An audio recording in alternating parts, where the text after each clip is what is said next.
My name is Arjuna Ardar. I'm the author of The Translucent Revolution and several other books. It was in the winter of 2004 that my old friend Nicky Carlham returned for a visit to India. When he told me he'd found the keys to perfect enlightenment, it was hard for me to explain to him just how not interested I was. I've been visiting India since I was in my early 20s, spending a good deal of my life chasing after the elusive enlightenment, and I thought I was really done with all that. But here we are, back in India, and let me tell you how it happened. So I've spent the last months talking to people involved in Deeksha all over the world. I've done considerable research. During this time, I've been able to collect questions from Deeksha givers, from skeptics, as well as people who are enthusiastic. And today, I have the opportunity to bring these questions that I've collected to the founder of the Oneness University, Sri Bhagwan. He's agreed to conduct an extensive interview covering all of these topics, and I've also been given the very, very rare opportunity to also interview his wife and the co-founder, Amma. Let's go in now and meet Sri Bhagwan and hear more about Deeksha.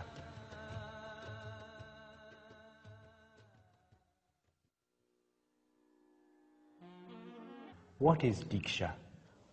Deeksha is the phenomenon where the divine reaches out to man. And the person who's giving Deeksha is making himself or herself available to the divine, and he becomes an instrument. It looks like in the last few years there's been greater divine intervention in human lives. And that is the phenomenon of Deeksha. Probably the best word to use would be the word phenomenon. It's a phenomenon. Could you explain the significance of subjective experience during the Deeksha? I think there are basically three factors involved. One is the person receiving the Deeksha, and the other is the person giving the Deeksha, and the third is the divine itself. Because we have noticed sometimes people whom we thought would make very little progress, making dramatic progress. We have had instances of people sleeping through courses and become enlightened. So we really cannot comment on the person, you know. So it also depends on the person who's giving the Deeksha. And then there's, of course, the divine, which is the ultimate source of all this. And whatever the divine decides, it happens. We have had people whom one might call immoral people, or people who are not the right kind of people to receive Deeksha. But they ended up as the most transformed people. So there's really no way we could judge on those matters.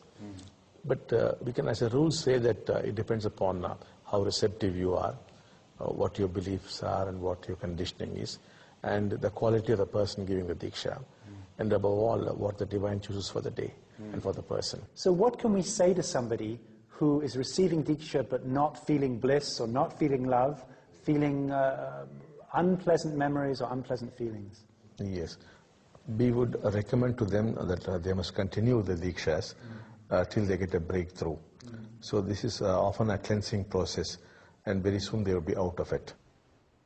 Now you also said, I think I've understood that you said the Deeksha itself has a kind of intelligence. Yes. That it knows where to go. Yes. So then there are, it seems to me, that there are actually three things occurring. Yes. Yes. There is the intelligence of the Deeksha Yes. and where it wants to go. Yes. There is also the intent of the Deeksha giver Yes. and the intent of the Deeksha receiver. Yes. Now what happens if all of these don't match up? If the Deeksha intelligence is going one way but the intent is going another way, Yes. which one will be senior? The Deeksha would be senior, Yes. but the effect is reduced. I see. Now let us say you are a doctor and you know that the arteries have got to be opened up. That is your intent. Now, how to open up the arteries, you have no idea. But Deeksha's intelligence knows how to open up the arteries. I So it works. I see. And suppose in case you do not know, still they would open up, but may not be fully, you know. I see. So your strong intent that all these arteries must open up. then the Deeksha goes and does exactly that. How it does that? It has the intelligence. I see.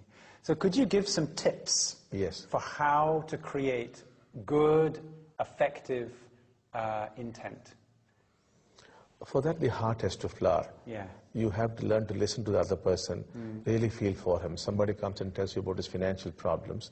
You must put yourself in his shoes, see what exactly he's suffering and what his wants are, you know, and then you begin to empathize with him, you know.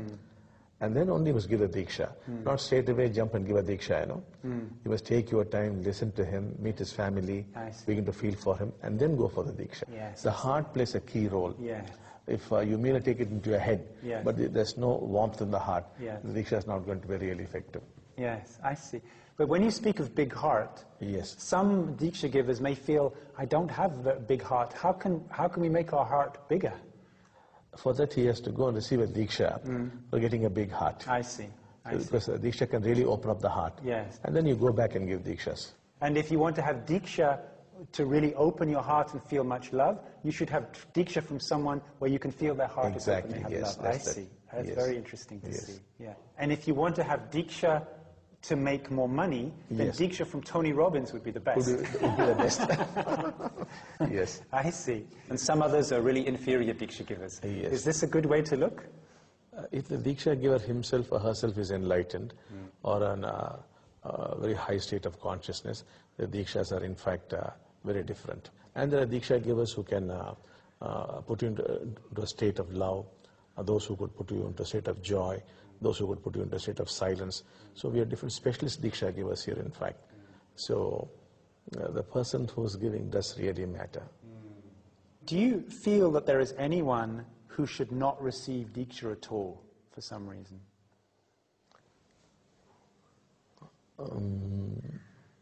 Basically, we cannot judge people, you know. If you bring to us somebody and say, look, this person is the devil himself, we are certainly not going to judge him.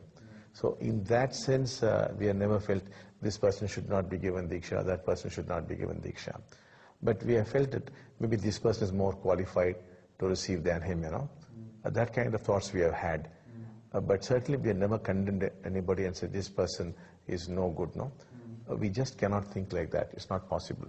But Gwan, when someone is receiving Deeksha, maybe for the first time or after a few times, what is the best disposition to bring to the Deeksha? For example, you mentioned already intention. Is it always good to bring an intention to the Deeksha? Is it good to have some silence before the Deeksha? Is there some way that we can help the Deeksha to be effective through the right disposition? If people are open-minded and if you have fairly good relationships, especially with your parents, then Deekshas are bound to be very effective. In case you had a bad relationship with your mother or father, the Deekshas seem to stop halfway. It doesn't seem to work beyond that unless we again work on you and set right the relationship and once again repeat the Deeksha. So from experience we have found that the most crucial factor is one's relationship with one's parents. If that were fine, the Deekshas are really powerful.